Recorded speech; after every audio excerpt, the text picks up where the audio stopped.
Ndi ngaha Igasorwe aho nakuriye, aho nsanzwe dufise umugambi wo kurima. Inyuma yanje hari ibiti vy'ikawa.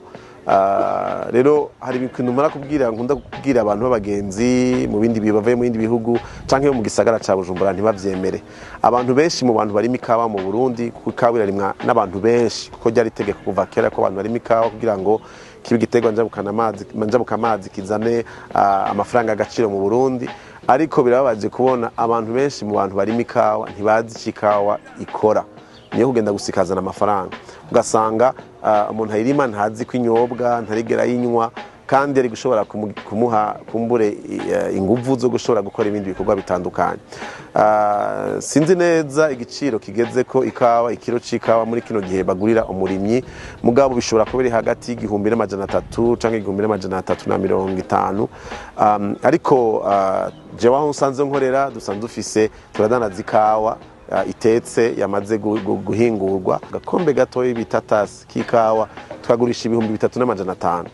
Muri ako ikawa ikora ako gakombe mu kiro kimwe hashobora kuvamwo kumbure ubukombe burenga kumbure hafi 100. Ugaca wumva ingene umurimyi aronka 1,300 ku kiro, ariko ukaza wumva umuntu yagiye kwinywa bamaze kuyihingura akaza kuyigura amafaranga menshi cyane.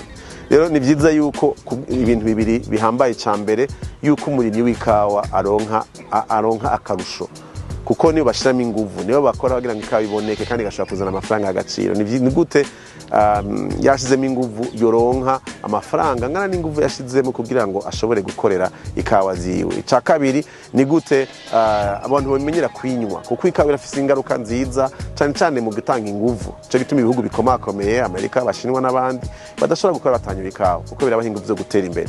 Ariko rero usanze twebwe ngaho iwacu umuntu yarimye ikawa ntazi n'icyo ayikoza n'ico bayikoza, ntazi n'ingashobora kwinywa. Ejo bundi nari mu gihugu ca Ethiopia, ni igihugu kimwe mu bihugu vya mbere muri Afrika, ni batwaje ca mbere kidanaza ikawa nyinshi kw'isi, cyane cyane kidanaza ikawa ivuye muri Afrika. Ariko itandukanizo ryabo n'abayirima bose barayinywa, barayidandaza kandi barayinywa, kandi gaheze kazanira amafaranga agaciro igihugu cabo.